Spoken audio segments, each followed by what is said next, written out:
Finally in लोगों को याद आया। जब हम लोगों ने आईना दिखाया तो इन लोगों को बिहार और बिहारियों की चिंता हुई। 7वें चरण में इन लोगों ने बिहारियों की सुध लेने की सोची है। क्या मूर्ख है हम लोग? नहीं समझ में आता कि 6 चरण तक किस तरीके से बिहारियों की अनदेखी की। आखिरी में आकर अगर आप सोचिएगा कि बिहार और बिहारी आप लोगों का समर्थन कर देगा तो कतई नहीं होने वाला है। फाइनली इन लोगों को याद आया। जब हम लोगों ने आईना दिखाया तो इन लोगों को बिहार और बिहारियों की चिंता हुई। 7वें चरण में इन लोगों ने बिहारियों की सुध लेने की सोची है। क्या मूर्ख है हम लोग? नहीं समझ में आता कि 6 चरण तक किस तरीके से बिहारियों की अनदेखी की। भाई अगर आपको नहीं ज़रूरत है तो नहीं साथ देने वाला है बिहारी। आखिरी में आकर अगर आप सोचिएगा कि बिहार और बिहारी आप लोगों का समर्थन कर देगा तो कतई नहीं होने वाला है। ये फैसला पहले ही अब तैयार हो चुका है। 4 तारीख को औपचारिक ऐलान इसका होना बाकी है, पर फैसला तैयार हो गया। कल 6ठे चरण का भी मतदान हुआ, उसकी भी जानकारी आप सबके सामने आई होगी।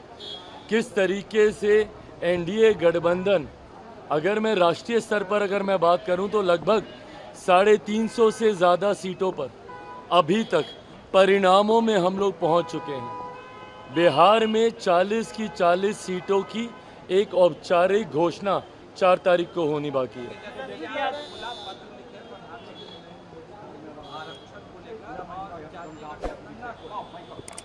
हाँ तो भाई लिखे पत्र, उसमें क्या है।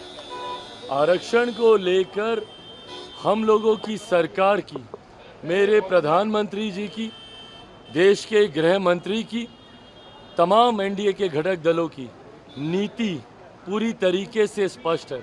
और जो लोग आरक्षण को लेकर डराने का प्रयास करते हैं, भाई कांच की हांडी बार बार नहीं न चढ़ती। 2015 में ये प्रयास आप लोग कर देख चुके हैं। ऐसे में ना आरक्षण को कहीं कोई खतरा है, ना संविधान को कहीं कोई खतरा है। जिस तरीके का भ्रम, डर फैलाने का ये लोग प्रयास कर रहे हैं, इस बार बिहारी डरने वाला नहीं है। बिहारी जानता है कि ये बातें बोलकर सिर्फ आप भ्रमित इन लोगों को करना चाहते हैं। तेजस्वी यादव कह रहे हैं कि प्रधानमंत्री मोदी जेल भेजने की बात कर रहे हैं 4 दिन के बाद, वो डर गए हैं। 75 साल का बुजुर्ग अब 34 साल के युवा से डर गए हैं प्रधानमंत्री। भाई देखिए, ये तमाम बातें न्यायिक प्रक्रिया का हिस्सा है।